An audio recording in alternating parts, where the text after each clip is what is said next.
I've been making and selling jewellery since I was 12 years old, and I started off in Byron Bay and selling to local stores around the area, so my style was extremely hippie and alternative, and it's changed recently since my style has changed. When I was 15 and I got into rockabilly culture, my style changed to reproduction vintage pieces. I make hair flowers and fascinators, and I sell at hot rod shows and rock and roll festivals around Australia. I collect a lot of 1940s and 50s style jewellery because of its novelty. A lot of bright colours work together with the dresses that I collect.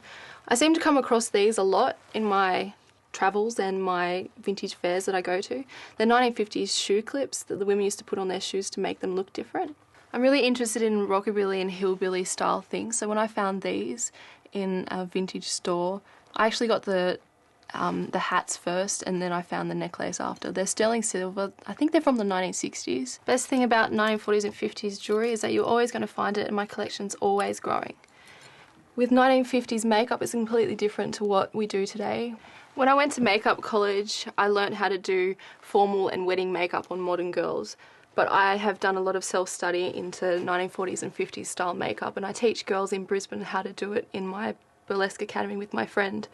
And I do this look on myself every day.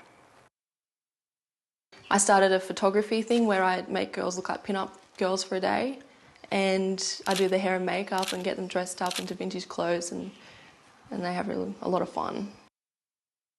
My friends are into vintage style. They all dress that way the whole time, especially rockabilly people. Everyone's really individual. Everyone wants to have a vintage dress that no one else has got, and then you've got people who are into reproduction dresses, and they'll wear polka dots and stuff, and you can buy them anywhere.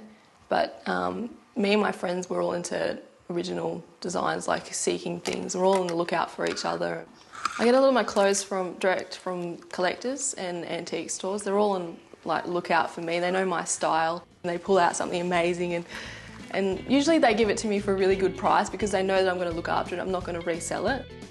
In the 1950s, the women had ridiculously small waists, so to find something that fits me is extremely hard.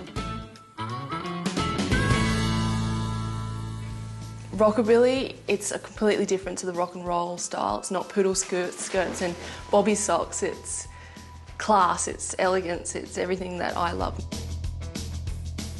I collected a lot of things from garage sales, and you find things from people that they have no idea how much they're worth. I make sure that I go not dressed up, so that I'm just wearing plain clothes and they just think I'm just a normal Gold Coaster. I go up and I say, oh, how much is that? And I got that record player for like $10. Most of my collection, everything's about $10. I never go over that. I've always gone to Wintersun my whole life. Every single year I've been there, but only since I was 15 I've actually appreciated the fashion. With Wintersun, we've got like the Rockabilly Ball at night, and we'll go and we get dressed up into ball gowns, and we go and watch all the bands that come from Sydney and Melbourne, and even from America. Yeah, it's really big.